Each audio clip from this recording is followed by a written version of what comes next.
Hello all. അപ്പോൾ നമ്മൾ start ചെയ്യാൻ പോകുന്നത് ഈ വെഡ്ജ് ഫ്രിക്ഷൻ ആണ്. ലാസ്റ്റ് പോർഷൻ, മൊഡ്യൂൾ 2ന്റെ ലാസ്റ്റ് പോർഷൻ. അപ്പോൾ ലാഡറുമായിട്ട് കമ്പയർ ചെയ്ത് കഴിഞ്ഞാൽ ഞാൻ പേഴ്സണലി പറയും വെഡ്ജ് കുറച്ച് പാടാണ്. കമ്പയർ ടു ലാഡർ കുറച്ച് പാടാണ്. കാരണം എന്ന് പറഞ്ഞാൽ ലാഡറിൽ നമ്മൾ പഠിക്കുന്നതെല്ലാം ഇൻക്ലൈൻഡ് ഫോഴ്സസ് നമ്മൾ പഠിക്കുന്നില്ല. എല്ലാം വെർട്ടിക്കൽ അല്ലെങ്കിൽ ഹൊറിസോണ്ടൽ, പിന്നെ മൊമെന്റ് എടുക്കുന്ന ഒരു കോൺസെപ്റ്റ് ഒക്കെ നമുക്ക് ലാഡറിൽ വരുന്നുള്ളൂ. ലിവറാണ് എല്ലാം കറക്റ്റ് ആയിട്ട് എടുക്കണം, അത്രേ ഉള്ളൂ. ലാഡർ സിമ്പിൾ ആണ്. ക്വസ്റ്റ്യൻ ഭയങ്കര വലുതായിരിക്കും. ഫിഗർ നിങ്ങൾക്ക് തരില്ല, ഫിഗർ നിങ്ങൾ വരയ്ക്കണം ലാഡറിന്റെ കേസിൽ. വെഡ്ജ് വരുമ്പോഴത്തേക്കും വെഡ്ജിനകത്ത് ഇൻക്ലൈൻഡ് ഫോഴ്സസ് ഉണ്ട്. അപ്പൊ ആംഗിൾ എടുക്കുന്നതൊക്കെ കറക്റ്റ് ആയിട്ട് എടുത്തില്ലെങ്കിൽ ഈ മിസ്റ്റേക്ക് വരുത്താനുള്ള സാധ്യത വളരെ കൂടുതലാണ്. നമ്മുടെ കണക്റ്റഡ് ബോഡീസിന്റെ പ്രോബ്ലം പോലെ തന്നെയാണ് വെഡ്ജിന്റെ പ്രോബ്ലം. കണക്റ്റഡ് ബോഡീസിനോളം പ്രയോറിറ്റി വരുന്നില്ലെങ്കിലും ഇമ്പോർട്ടന്റ് തന്നെയാണ്. ചിലപ്പോൾ ചോദിക്കാം, ചിലപ്പോൾ ഉണ്ടാവില്ല. കണക്റ്റഡ് ബോഡീസ് ആണെങ്കിൽ ഞാൻ എന്തായാലും ഒരു ക്വസ്റ്റ്യൻ ഉണ്ടാവും ഞാൻ പ്രതീക്ഷിക്കുന്നുണ്ട്. പിന്നെ ഇത് നമ്മുടെ ഫസ്റ്റ് മൊഡ്യൂളിൽ നമ്മൾ ബോളിന്റെ പ്രോബ്ലം ഒക്കെ പഠിച്ചതുപോലത്തെ ഒരു ആംഗിൾ ആപ്ലിക്കേഷൻ ഇവിടെ നമ്മൾ യൂസ് ചെയ്യുന്നുണ്ട്. കറക്റ്റ് ആയിട്ട് ജോമെട്രി ഒക്കെ കൺസിഡർ ചെയ്ത് കറക്റ്റ് ആംഗിൾ എടുത്തിട്ട് വേണം ഈ ഒരു ടൈപ്പ് പ്രോബ്ലം ചെയ്യാൻ വേണ്ടിയിട്ട്. അപ്പൊ മൊഡ്യൂൾ 2 സ്കിപ്പ് ചെയ്യുന്നുണ്ടെങ്കിൽ നിങ്ങൾക്ക് ഇതാണ് സ്കിപ്പ് ചെയ്യേണ്ടത്. ഞാൻ പേഴ്സണലി ഇതാണ് സ്കിപ്പ് ചെയ്യാൻ പറയുക. കാരണം ഫ്രിക്ഷൻ പ്രോബ്ലംസ് ഒന്നുകിൽ 2 പ്രോബ്ലം ഫ്രിക്ഷൻ ആയിരിക്കും, അല്ലെങ്കിൽ ഒരു പ്രോബ്ലം ഫ്രിക്ഷൻ, ഒരു പ്രോബ്ലം നമ്മുടെ ബീമിന്റെ പ്രോബ്ലം ആയിരിക്കും. അത് ചാൻസ് വളരെ കുറവാണ്. അപ്പോൾ നമ്മൾ 2 പ്രോബ്ലം ഫ്രിക്ഷൻ ആയിരിക്കും എന്ന കോൺസെപ്റ്റിൽ തന്നെ, എന്നൊരു അസംഷനിൽ തന്നെ നമുക്ക് മുന്നോട്ട് പോവാം. അപ്പോൾ ഫ്രിക്ഷൻ എന്തായാലും പഠിച്ചേ പറ്റൂ. ഫ്രിക്ഷനിൽ നമുക്ക് 4 രീതിയിലാണ് നമ്മുടെ പ്രോബ്ലം വരുന്നത്. സിംഗിൾ ബോഡിയുടെ ഫ്രിക്ഷൻ, കണക്റ്റഡ് ബോഡീസിന്റെ friction, wedge friction, ladder friction. ഇതിനകത്ത് സിംഗിൾ ബോഡീന്റെ ഫ്രിക്ഷൻ എന്ന് പറഞ്ഞാൽ പക്ക ഡയറക്റ്റ് ക്വസ്റ്റ്യൻ, വളരെ ഈസി. അപ്പോൾ അത് എന്തായാലും പഠിക്കുക. സിംഗിൾ ബോഡി പഠിച്ചാലേ നമുക്ക് കണക്റ്റഡ് ബോഡീസ് പഠിക്കാൻ പറ്റത്തുള്ളൂ. സിംഗിൾ ബോഡി പഠിച്ചാലേ എല്ലാം പഠിക്കാൻ പറ്റത്തുള്ളൂ. സിംഗിൾ ബോഡി പഠിക്കുക. കണക്റ്റഡ് ബോഡീസ് ആണ് നല്ലൊരു ഹൈ എൻഡ് ചോദ്യം എന്ന് പറയുന്നത്. അതുകൊണ്ട് കണക്റ്റഡ് ബോഡീസ് പഠിക്കുക. 2 ക്വസ്റ്റ്യനും ഫ്രിക്ഷൻ ആണ് വരുന്നതെങ്കിൽ ഒരെണ്ണം എന്തായാലും കണക്റ്റഡ് ബോഡീസിന്റെ പ്രോബ്ലം ആയിരിക്കും. പിന്നെ ഉള്ളതാണ് ലാഡർ ഫ്രിക്ഷനും അതുപോലെ തന്നെ വെഡ്ജ് ഫ്രിക്ഷനും. ലാഡർ ഫ്രിക്ഷൻ ഇതിനോടൊക്കെ നിങ്ങൾ കേട്ടിട്ടുണ്ടെങ്കിൽ അത് എന്തോരം ഈസി ആണെന്ന് മനസ്സിലായിട്ടുണ്ടാകും. വലിയ കോംപ്ലക്സ് ആയിട്ടുള്ള കാര്യമല്ല ലാഡർ ഫ്രിക്ഷൻ പഠിക്കേണ്ടത്. ഈസി ആയിട്ട് ചെയ്യാൻ പറ്റും. ഫിഗർ വരച്ചെടുക്കുക എന്നുള്ള ബുദ്ധിമുട്ട് മാത്രമേ ഉള്ളൂ. പിന്നെ ഉള്ളതാണ് വെഡ്ജ് ഫ്രിക്ഷൻ. തമ്മിൽ വേസ്റ്റ് കേസ് പാടല്ല, കണക്റ്റഡ് ബോഡീസിന് അത്ര പാടല്ല, പക്ഷെ ചോദിക്കാനുള്ള ചാൻസ് കുറവാണ്. കണക്റ്റഡ് ബോഡീസ് മിക്കവാറും 99% ചോദിക്കും. അതുകൊണ്ട് ഞാൻ വെഡ്ജ് ഫ്രിക്ഷൻ ആയിരിക്കും ഞാൻ നിങ്ങളുടെ സ്കിപ്പ് ചെയ്ത് പഠിക്കുന്നവർക്ക് സ്കിപ്പ് ചെയ്യാൻ വേണ്ടി പറയുക. ഓക്കെ, എല്ലാം പഠിക്കുന്നവർക്ക് ധൈര്യമായിട്ട് വെഡ്ജ് ഫ്രിക്ഷൻ പഠിക്കാം. പുതിയ കോൺസെപ്റ്റ് ഒന്നും ഇവിടെ ഇല്ല. ഇവിടെ മര്യാദയ്ക്ക് റിസോൾവ് ചെയ്യുന്നു, മര്യാദയ്ക്ക് ഡയറക്ഷൻസ് കണ്ടുപിടിക്കുന്നു, കറക്റ്റ് ജോമെട്രി നോക്കി ആംഗിൾ എടുക്കുന്നു, അത്രയേ ഉള്ളൂ. വേറെ ഒരു പുതിയ കാര്യങ്ങളൊന്നും ഇവിടെ നമ്മൾ പഠിക്കുന്നില്ല. തിയറിറ്റിക്കലി നമുക്ക് ഇവിടെ ഒന്നുമില്ല ആക്ച്വലി, പക്ഷെ എന്നാലും ഞാൻ കുറച്ച് തിയറി പറയാം. എക്സാം പോയിന്റ് ഓഫ് വ്യൂ നിങ്ങൾ പഠിക്കേണ്ട. വെഡ്ജ് എന്ന് പറഞ്ഞാൽ ബേസിക്കലി നമ്മൾ ഈ ഒരു ഒബ്ജക്റ്റിനെ സ്പ്ലിറ്റ് ചെയ്യാനോ അല്ലെങ്കിൽ ഒരു ഹെവി ഒബ്ജക്റ്റിനെ ലിഫ്റ്റ് ചെയ്യാനോ ഒക്കെ നമ്മൾ ഉപയോഗിക്കുന്ന ഒരു കോൺസെപ്റ്റ് ആണ് ഈ വെഡ്ജ് മെക്കാനിസം എന്ന് പറയുന്നത്. ഈ ആപ്പ് വയ്ക്കുന്നൊക്കെ പറയും മലയാളത്തിൽ. ഈ തടിയിൽ ഒരു ഗ്യാപ്പ് ഉണ്ടെങ്കിൽ ആ ഗ്യാപ്പിൽ ഈ വെഡ്ജ് വെച്ചിട്ട് നമ്മൾ വെഡ്ജിന്റെ പുറത്തേക്ക് അടിക്കുമ്പോൾ അതിന്റെ റിസോൾഡ് ഫോഴ്സ് വെച്ചിട്ട് ഈ തടീനെ സ്പ്ലിറ്റ് ചെയ്യാൻ വേണ്ടി അത് ഹെൽപ്പ് ചെയ്യും. അല്ലെങ്കിൽ ഒരു ബോഡി എനിക്കിവിടെ ഉണ്ട്. ആ ബോഡിയിൽ ഞാനിവിടെ ഒരു വെഡ്ജ് വെച്ചു. ഒരു വെഡ്ജ് എന്ന് പറഞ്ഞാൽ യൂഷ്വലി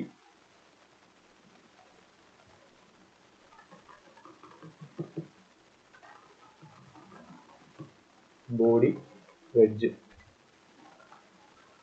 വെഡ്ജ് എന്ന് പറഞ്ഞാൽ യൂഷ്വലി ഒരു ട്രയാങ്കുലറോ ട്രപ്പീസോയിഡലോ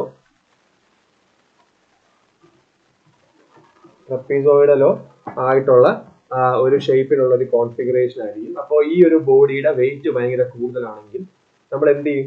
ഞാനൊരു വെഡ്ജ് ഒരു ഗ്യാപ്പിൽ വെച്ചിട്ട് ഞാൻ ഇവിടെ നിന്ന് ഇങ്ങനെ ഹൊറിസോണ്ടലി ബ്ലോ കൊടുക്കുമ്പോൾ അതിനനുസരിച്ച് ഈ ബോഡി മുകളിലോട്ട് ലിഫ്റ്റ് ആയി പോകും, ഈ വെഡ്ജ് അടിച്ച് കയറ്റുന്നത് പോലെ. അതുപോലെ തന്നെ എനിക്ക് ഒരു വുഡൻ പീസിലും എനിക്ക് ഇതേ കോൺസെപ്റ്റ് യൂസ് ചെയ്യാം. ഒരു വുഡൻ ലോഗ് ഉണ്ടെങ്കിൽ ഞാൻ ഇവിടെ ഒരു വെഡ്ജ് വെച്ചിട്ട് ഞാൻ ഇവിടെ ഇങ്ങനെ അടിക്കും, ഹാമർ ഇട്ട് അടിക്കും. ഇതിങ്ങനെ സ്പ്ലിറ്റ് ചെയ്തു, ഇത് ഇങ്ങോട്ട് നീങ്ങിപ്പോവും. ഒരു വുഡൻ ബ്ലോക്കിനെ ഹൊറിസോണ്ടലി സ്പ്ലിറ്റ് ചെയ്യാനൊക്കെ നമ്മൾ യൂസ് ചെയ്യുന്ന കോൺസെപ്റ്റ് ആണ്. അപ്പൊ ഇവിടുത്തെ ഒരു ബേസിക് പ്രിൻസിപ്പിൾ എന്ന് പറഞ്ഞാൽ നമ്മൾ ഒരു റിസോൾഡ് എഫക്റ്റ് ക്രിയേറ്റ് ചെയ്തിട്ട് നമ്മുടെ എഫേർട്ടിനെ കുറയ്ക്കുവാണ്. അതായത് ഒരു ബോഡിയുടെ വെയിറ്റ് വെർട്ടിക്കലി താഴോട്ട് ആക്ട് ചെയ്യുവാണെങ്കിൽ അതിന്റെ എക്സ് ഡയറക്ഷനിൽ ഒരു കോൺട്രിബ്യൂഷനും ഇല്ല വെയിറ്റിന്റെ. കംപ്ലീറ്റ്ലി ആ വെയിറ്റ് വൈ ഡയറക്ഷനിലാണ്. ഒരു ബോഡിയുടെ വെയിറ്റ് ഇൻക്ലൈൻഡ് ആയിട്ടാണ് ആക്ട് ചെയ്യുന്നതെങ്കിൽ അതിന്റെ എക്സ് ഡയറക്ഷനിൽ ഡബ്ല്യു കോസ് തീറ്റയും വൈ ഡയറക്ഷനിൽ ഡബ്ല്യു സൈൻ തീറ്റയും ഉണ്ടാവും. അപ്പൊ വൈ ഡയറക്ഷനിൽ ആ വെയിറ്റിന്റെ എഫക്റ്റ് നമുക്ക് കുറയ്ക്കാൻ പറ്റി അല്ലെ. നമുക്ക് ഡബ്ല്യു അപ്പോൾ സൈൻ ഡബ്ല്യുവിനെ ഡബ്ല്യു സൈൻ തീറ്റ ആക്കി മാറ്റാൻ പറ്റി, വെയിറ്റിന്റെ എഫക്റ്റ് കുറഞ്ഞു. ആ ഒരു കോൺസെപ്റ്റിൽ നമുക്ക് കുറച്ചും കൂടെ ഈസി ആയിട്ട് ലിഫ്റ്റ് ചെയ്യാൻ പറ്റും.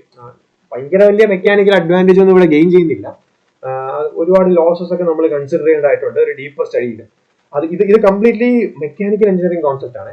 സിവിൽ എഞ്ചിനീയറിംഗിൽ നമുക്ക് വെഡ്ജ് എന്ന് പറഞ്ഞ സാധനമേ ഇല്ല. നമ്മൾ മെക്കാനിക്സിൽ പഠിക്കുന്ന വെഡ്ജ് തന്നെയാണ്, അതിനപ്പുറത്തേക്ക് നമ്മളൊന്നും പഠിക്കുന്നില്ല. മെക്കാനിക്കൽ എഞ്ചിനീയറിംഗിലാണ് ഇത് കൂടുതലും പഠിക്കുന്നത്. പക്ഷെ ലാഡറിന്റെ കോൺസെപ്റ്റ് ഒക്കെ സിവിൽ എഞ്ചിനീയറിംഗിൽ പഠിക്കുന്നുണ്ട്.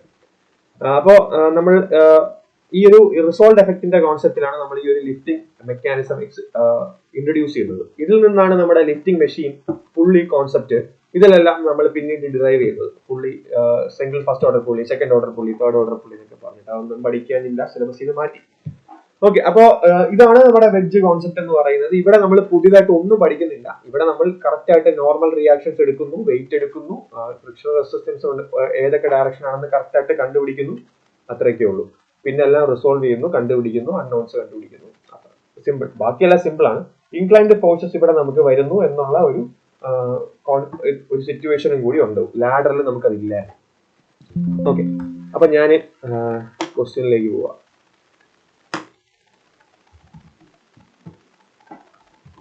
A block overlaying a 15 degree wedge angle ഒക്കെ വളരെ ചെറുതായിരിക്കും, 70, 80 അങ്ങനെയൊന്നും പോകില്ല.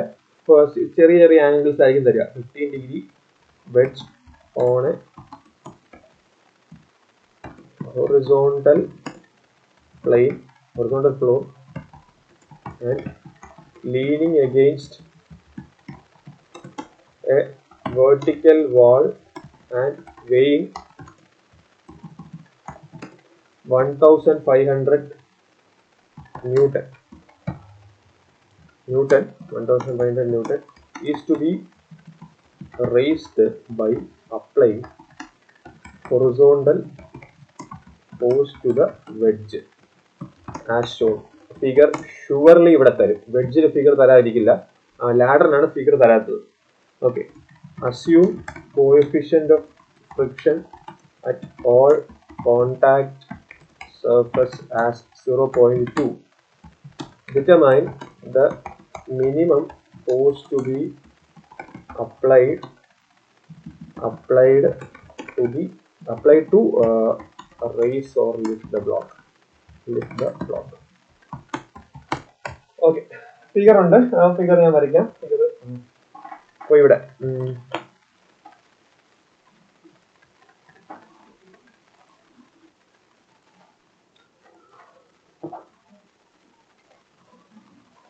ഓക്കെ, ആദ്യം എൻ്റെ വോൾ ഉണ്ട്. ഞാനിവിടെ വെഡ്ജ് വരച്ചു.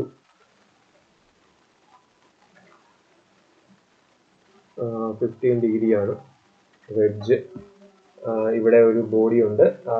ബോഡിയുടെ വെയിറ്റ്, ബോഡിക്ക് ഒരു വെയിറ്റ് ഉണ്ടാവും. ഒരു വോളുമായിട്ട് കോണ്ടാക്ട്, ഇവിടെ ഗ്രൗണ്ട് സർഫസും കോണ്ടാക്ട്.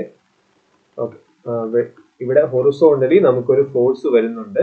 ആ force determine the minimum force apply to raise the block. ഞാൻ ഈ ഫോഴ്സ് എത്ര അപ്ലൈ ചെയ്യുമ്പോഴാണ് ആ ബ്ലോക്ക് ബി എന്ന് പറയുന്ന ബ്ലോക്ക് മുകളിലോട്ട് പോകുന്നത്. ഓക്കെ, അപ്പൊ ഇവിടെ ഞാൻ സോൾവ് ചെയ്യാൻ വേണ്ടി ഇവിടെ ഞാൻ ഫ്രീ ബോഡി ഡയഗ്രാം വരയ്ക്കണം. നേരെ നമ്മൾ നമ്മുടെ ഫസ്റ്റ് മൊഡ്യൂളിലൊക്കെ നമ്മൾ വരച്ചതുപോലെ, അല്ലെങ്കിൽ കണക്റ്റഡ് ബോഡീസിലൊക്കെ നമ്മൾ വരയ്ക്കുന്നത് പോലെ ഇവിടെ രണ്ട് സെപ്പറേറ്റ് ബോഡിയുടെ വരയ്ക്കും. ഒന്ന് നമ്മുടെ ബോഡിയുടെ ഫ്രീ ബോഡിയും പിന്നെ നമ്മുടെ വെഡ്ജിന്റെ ഫ്രീ ബോഡിയും നമ്മൾ വരയ്ക്കും. ഓക്കെ, അപ്പൊ അതാണ് നമ്മുടെ ഫസ്റ്റ് സ്റ്റെപ്പ് എന്ന് പറയുന്നത്.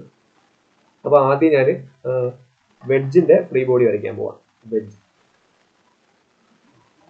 വെഡ്ജിനെ നമ്മൾ എപ്പോഴും ശ്രദ്ധിക്കുക, വെഡ്ജിനെ വെയിറ്റ്ലെസ് ആയിട്ടായിരിക്കും കൺസിഡർ ചെയ്യുക. കാരണം കമ്പയർ ടു ദ ബോഡി വെഡ്ജിന്റെ വെയിറ്റ് വളരെ വളരെ നെഗ്ലിജിബിൾ ആണ്. അൺലെസ് ക്വസ്റ്റ്യനിൽ വെഡ്ജിന്റെ വെയിറ്റ് പറയണം. പക്ഷെ നിങ്ങളുടെ കേസിൽ ഒരിക്കലും ക്വസ്റ്റ്യനിൽ പറയില്ല. കാരണം ഈ ട്രയാങ്കുലർ ഷേപ്പിലെ വെഡ്ജ് എന്ന് പറയുമ്പോഴത്തേക്കും നമ്മൾ വെയിറ്റ് ആക്ട് ചെയ്യുന്ന പോയിന്റ് എല്ലാം നിങ്ങൾക്ക് കണ്ടുപിടിക്കണമെങ്കിൽ L/3 ഒക്കെ എടുക്കേണ്ടി വരും. അതുകൊണ്ട് വെഡ്ജിന്റെ വെയിറ്റ് തരുന്നത് പേടിക്കണ്ട. വെഡ്ജിനെ നമ്മൾ വെയിറ്റ്ലെസ് ആയിട്ടാണ് അസ്യൂം ചെയ്യുന്നത്. അപ്പോ വെഡ്ജിന്റെ അവിടെ നിന്ന് ഒരു ഹൊറിസോണ്ടൽ ഫോഴ്സ്, ഞാൻ ഈ കളർ മാറ്റി വരയ്ക്കാം.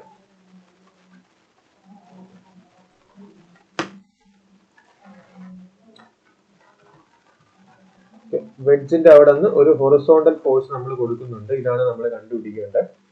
അപ്പോൾ നാച്ചുറലി ഇങ്ങനെ ഒരു ഹൊറിസോണ്ടൽ ഫോഴ്സ് കൊടുക്കുമ്പോൾ ഇവിടെ നിന്ന് ഒരു നോർമൽ റിയാക്ഷൻ ഉണ്ടാവും. R1 എന്ന് പറഞ്ഞ നോർമൽ റിയാക്ഷൻ ഉണ്ടാവും. ഈ ഹൊറിസോണ്ടൽ ഫോഴ്സിനെ ഒപ്പോസ് ചെയ്തുകൊണ്ട് ഒരു ഫ്രിക്ഷണൽ ഫോഴ്സ് ഉണ്ടാവും 0.2 R1. അതാണ് എന്റെ ഫ്രിക്ഷണൽ ഫോഴ്സ്. F1 എന്ന് പറഞ്ഞ 0.2 R1 എന്ന് പറഞ്ഞിട്ട് ഒരു ഫ്രിക്ഷണൽ ഫോഴ്സ് ഉണ്ടാവും. ഇനി ബോഡി ബി എന്റെ വെഡ്ജിലേക്ക് R2 എന്ന് പറഞ്ഞിട്ടുള്ള ഒരു റിയാക്ഷൻ എക്സേർട്ട് ചെയ്യും. ഈ ബോഡി ബിയും വെഡ്ജും തമ്മിലുള്ള കോണ്ടാക്റ്റിലും ഒരു ഫ്രിക്ഷണൽ റെസിസ്റ്റൻസ് ഉണ്ടാവും 0.2 R2 എന്ന് പറഞ്ഞിട്ട് ഒരു ഫ്രിക്ഷണൽ റെസിസ്റ്റൻസ് ഉണ്ടാവും. ഓക്കെ, ഇത്രയും കാര്യങ്ങളാണ് എന്റെ വെഡ്ജിലേക്ക് വരിക. കാരണം രണ്ട് കോണ്ടാക്ട് സർഫസ് ഉണ്ട്, രണ്ടിടത്തും നോർമൽ റിയാക്ഷൻ ഉണ്ട്. നോർമൽ റിയാക്ഷൻ സർഫസിന് പെർപെൻഡിക്കുലർ ആയിട്ടാണ് രണ്ടിടത്തും കൊടുക്കുക. അതുപോലെ തന്നെ രണ്ടിടത്തും ഫ്രിക്ഷണൽ ഫോഴ്സ് ഉണ്ട്. അത് നമ്മുടെ മോഷന് ഓപ്പോസിറ്റ് ആയിട്ടായിരിക്കും ഫ്രിക്ഷണൽ ഫോഴ്സ് ആക്ട് ചെയ്യുക. ഫ്രിക്ഷണൽ ഫോഴ്സ് സർഫസിന് ടാൻജൻഷ്യൽ ആയിട്ടായിരിക്കും എപ്പോഴും ആക്ട് ചെയ്യുക. ഒരിക്കലും എല്ലാ കേസിലും നോർമൽ റിയാക്ഷൻ വെർട്ടിക്കലും ഫ്രിക്ഷണൽ ഫോഴ്സ് ഹൊറിസോണ്ടലുമാണെന്ന് അസ്യൂം ചെയ്ത് വെക്കരുത്, അല്ലെങ്കിൽ ചെയ്ത് വെക്കരുത്. സർഫസിന് വെർട്ടിക്കൽ ആണ് നോർമൽ റിയാക്ഷൻ, സർഫസിന് ടാൻജൻഷ്യൽ ആണ് ഫ്രിക്ഷണൽ ഫോഴ്സ്. സർഫസ് ഇൻക്ലൈൻഡ് ആയിട്ട് വരച്ചു കഴിഞ്ഞാൽ ഈ പറഞ്ഞ സാധനങ്ങളെല്ലാം ഇൻക്ലൈൻഡ് ആയിട്ട് തന്നെ മാറും, വെർട്ടിക്കൽ ഹൊറിസോണ്ടൽ ആയിട്ട് വരില്ല. ഓക്കെ, അപ്പോ എന്റെ വെഡ്ജിലെ കാര്യങ്ങളെല്ലാമായി. ഇനി ഞാൻ എന്റെ ബോഡി ഇവിടെ വരയ്ക്കാം.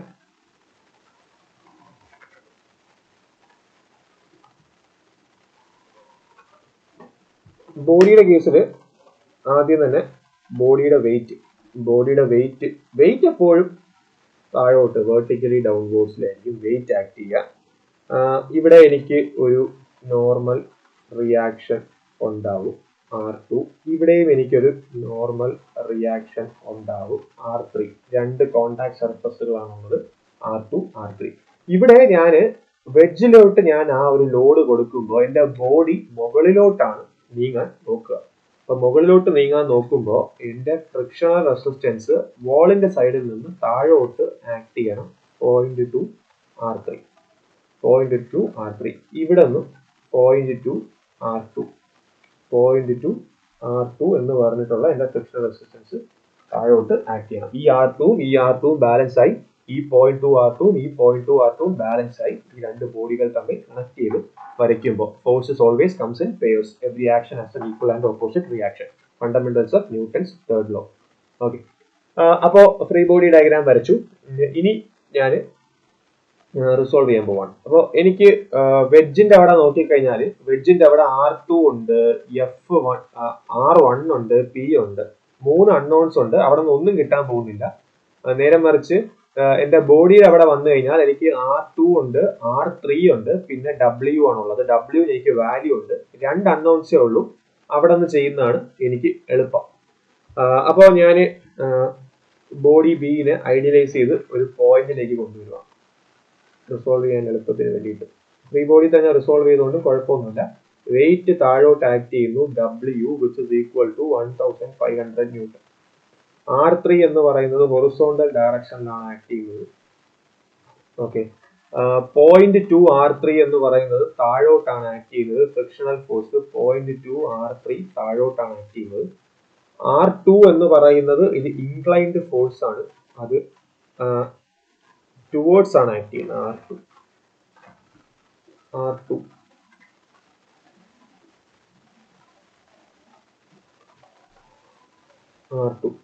അപ്പൊ R2ന്റെ ഈ വെഡ്ജിന്റെ ഇൻക്ലിനേഷൻ എന്ന് പറഞ്ഞാൽ 15 ഡിഗ്രി ആണ്. 15 ഡിഗ്രി ഞാൻ ഇവിടെ നിന്ന് ഇങ്ങനെ ഒരു ട്രയാങ്കിൾ വരച്ചാൽ 15 ഡിഗ്രി, ഇത് 15 ഡിഗ്രി സോറി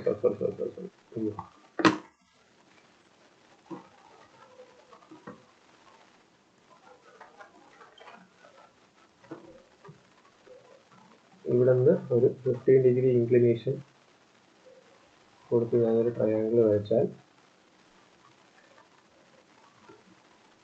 R2 ഇത് 15 ഡിഗ്രി, ഇത് 90 ഡിഗ്രി, അപ്പോൾ ഇതെന്ന് പറഞ്ഞാൽ 75 ഡിഗ്രി, അപ്പോൾ ഇതും 15 ഡിഗ്രി. അപ്പോൾ R2 എന്ന് പറയുന്നത് 15 ഡിഗ്രി ഇൻക്ലിനേഷനിലായിരിക്കും ആക്ട് ചെയ്യാൻ പോകുന്നത്. R2. അപ്പോൾ R2നെ ഞാൻ ഇനി സോൾവ് ചെയ്ത് റെപ്രസെന്റ് ചെയ്യണം. R2ന്റെ ലൈൻ ഓഫ് ആക്ഷൻ ഞാൻ ഇങ്ങോട്ട് എക്സ്റ്റെൻഡ് ചെയ്യും. അപ്പോൾ ഇത് 15 ഡിഗ്രി ആയി. ഇവിടെ R2 cos 15 ഡിഗ്രി, ഇവിടെ R2 sin 15 ഡിഗ്രി. ഓക്കെ, ഇനി പോയിന്റ് ടു R2 എന്ന് പറയുന്നത് ഒരു ടാൻജൻഷ്യൽ ഫോഴ്സ് ആണ്. അത് ഈ ഒരു ഡയറക്ഷനിലായിരിക്കും മൂവ് ചെയ്യുന്നത്. Point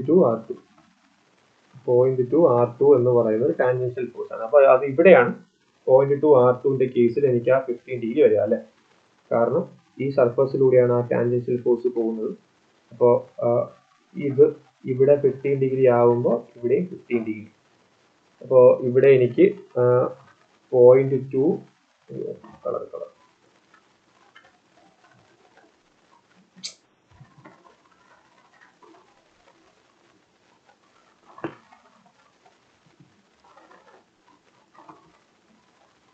point two R2 cos 15 degree, point two R2 cos 15 degree, ഇവിടെ point two R2 sin 15 degree, sin 15 degree. അപ്പോൾ എൻ്റെ കമ്പോണന്റുകളെല്ലാം ആയി അല്ലെ. ഇനി ഞാൻ വെർട്ടിക്കൽ ഇക്വിലിബ്രിയം എടുക്കുന്നു. Sigma Fy is equal to 0. R2 cos 15 degree മുകളിലോട്ട് minus 1500 minus point two R3 minus point two R2 sin 15 degree equal to 0. അപ്പോൾ point two sin 15 degree cos 15 degree point 91 R2 minus point two R3 is equal to 1500. എൻ്റെ equation number 1. ഇനി ഞാൻ sigma Fx എടുക്കുന്നു. Sigma Fx equal to 0.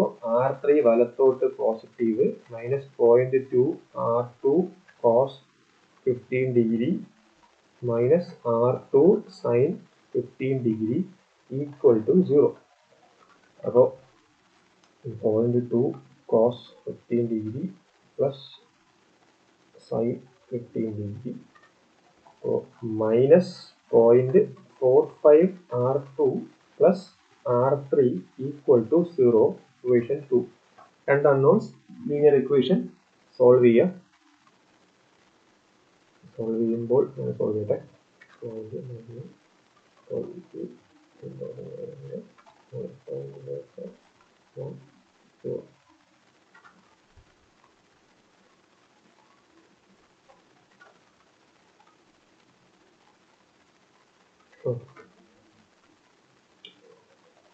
18 R2 എന്ന് പറയുന്നത് 1829.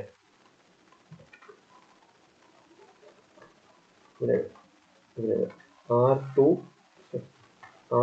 എന്ന് പറയുന്നത് 1829.2 newton. R3 എന്ന് പറയുന്നത് 823.17 ന്യൂട്ടൺ. R2 R3 കിട്ടി.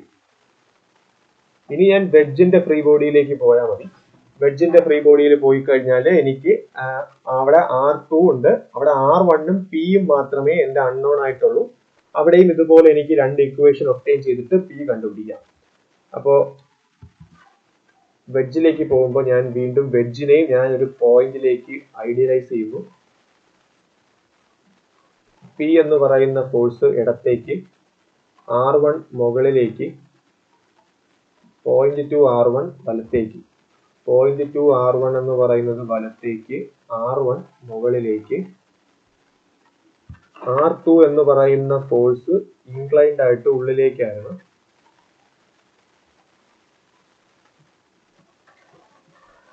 R2 പിന്നെ എന്തായിരുന്നു, പോയിന്റ് ടു R2 എന്ന് പറയുന്നത് വെളിയിലേക്കായിരുന്നു. പോയിന്റ് ടു R2ന്റെ ഇൻക്ലിനേഷൻ 15 ഡിഗ്രി ആണ്. 0.2 R2 അപ്പോൾ ഞാനത് റിസോൾവ് ചെയ്താൽ ഇവിടെ 0.2 R2 കോസ് 15 ഡിഗ്രി, ഇവിടെ 0.2 R2 sine 15 degree.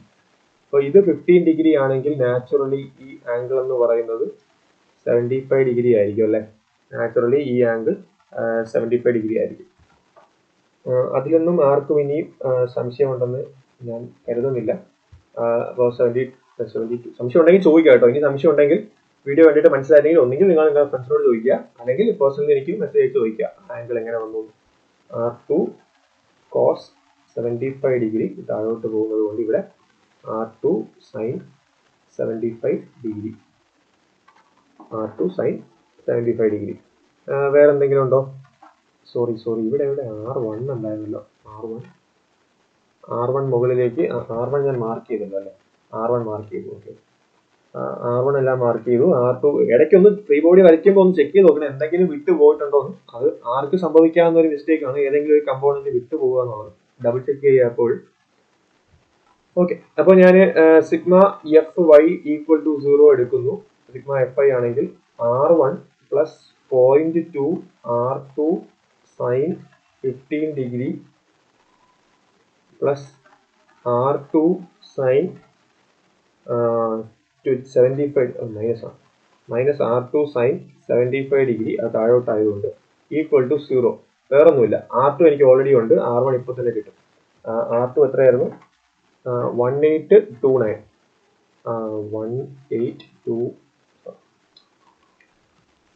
1829.2 into 0.2 into sin 15 degree minus 1829 into sin 75 degree. R1 is equal to 1671.9 kilonewton. R1 is equal to 1671.9.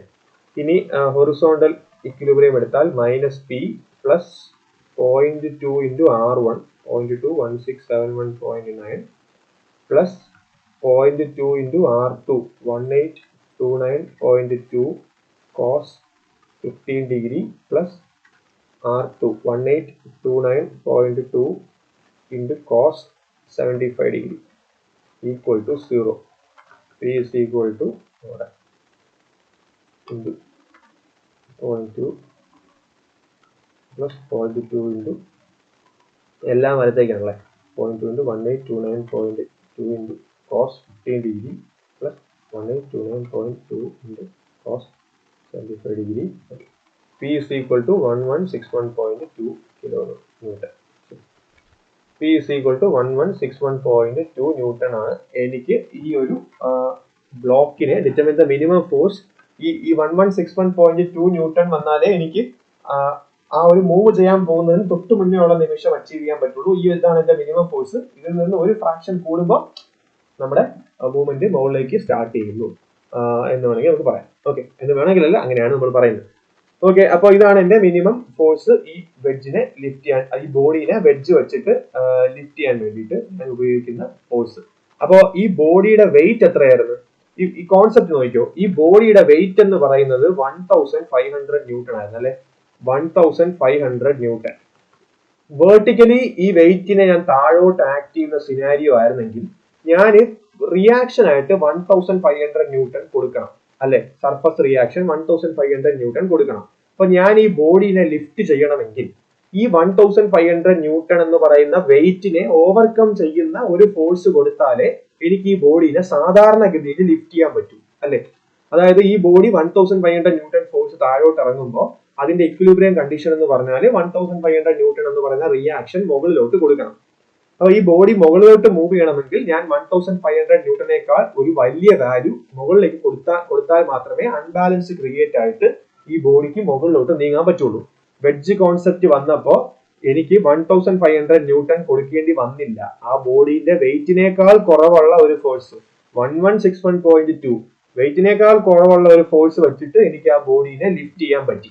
അതായത് 1500 newton lift ചെയ്യാൻ ഞാൻ 1161 എന്ന് പറഞ്ഞ ന്യൂട്ടന്റെ ഫോഴ്സിന്റെ ആവശ്യമേ വന്നുള്ളൂ. അതാണ് വെഡ്ജിന്റെ ഒരു അഡ്വാൻറ്റേജ് എന്ന് പറയുന്നത്. ഇതേ പ്രിൻസിപ്പിൾ ആണ് ലിഫ്റ്റിംഗ് മെഷീനിൽ ഉപയോഗിക്കുന്നത്. ഇതേ പ്രിൻസിപ്പിൾ ആണ് പുള്ളിയിൽ ഉപയോഗിക്കുന്നത്. ഇതേ പ്രിൻസിപ്പളിന്റെ അഡ്വാൻസ്ഡ് വേർഷൻ ആണ് നമ്മുടെ കാറിന്റെ ജാക്ക്, സ്ക്രൂ ജാക്ക് വെച്ചിട്ട് നമ്മൾ കാറിനെ പൊക്കാൻ വേണ്ടി നമ്മൾ ഉപയോഗിക്കുന്നത്. ലിഫ്റ്റിംഗ് ലിവേഴ്സ്, ഒരുപാട് സാധനങ്ങളുണ്ട്. Nail cutter, lemon crusher, cricket bat, broom stick, ഇതെല്ലാം ഈ ഒരു ഇതിന്റെ ഈ ഒരു ഫണ്ടമെന്റൽ പ്രിൻസിപ്പിളിൽ നിന്ന് ഡെവലപ്പ് ചെയ്ത് എടുത്തിരിക്കുന്ന കാര്യങ്ങളാണ്. ടോട്ടലി മെക്കാനിക്കൽ എഞ്ചിനീയറിംഗ് ആണ്. സിവിലിൽ ഇവിടെ ഒന്നും ചെയ്യാനില്ല. ഓക്കെ, അപ്പോൾ ഇതാണ് നമ്മുടെ ഫസ്റ്റ് ക്വസ്റ്റിന്റെ ഉത്തരം. നമുക്കിനി അടുത്ത ക്വസ്റ്റ്യനിലേക്ക് പോവാം. ബ്രേക്ക്